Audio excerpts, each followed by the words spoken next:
Today we're breaking down the shocking international crisis that just unfolded, how Venezuela's president, Nicolás Maduro, was captured by the United States and flown to New York.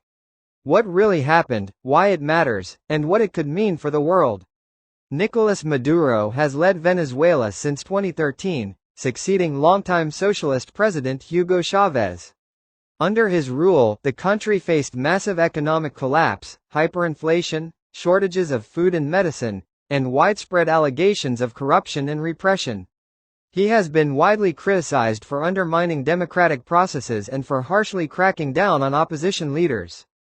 In the early hours of January 3, 2026, the United States launched a dramatic military operation, dubbed Operation Absolute Resolve, involving large-scale airstrikes and special forces into Venezuela.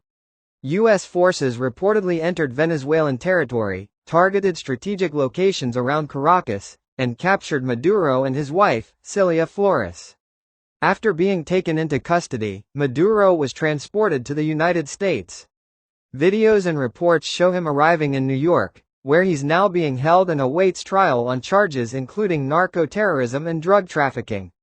U.S. President Donald Trump announced that the operation was successful and said the U.S. will run Venezuela for now, at least until a secure political transition can be arranged.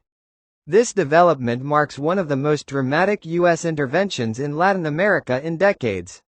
The U.S. has accused Maduro of serious crimes for years, including drug trafficking, corruption, and linking with criminal organizations.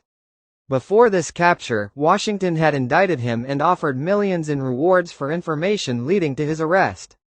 U.S. leaders say this mission was part of combating international drug networks and enforcing justice, though critics argue there are other motives, including strategic influence and control over Venezuela's oil resources. The world reacted strongly. Some nations praised Maduro's removal as liberation from dictatorship. Others condemned the U.S. action as a violation of international law and Venezuelan sovereignty. International legal experts are debating whether the U.S. had legal authority to carry out a military capture in another sovereign country, especially without UN approval. Maduro is in U.S. custody and expected to face federal court in New York. And Venezuela's vice president has been named acting president, though Maduro's government disputes that. In Venezuela's future leadership and stability remain uncertain, and the international community is closely watching. This event could reshape U.S.-Latin America relations and have major geopolitical consequences. This is a historic moment with real consequences for Venezuela and the world. What do you think? Was this action justified or a dangerous overreach?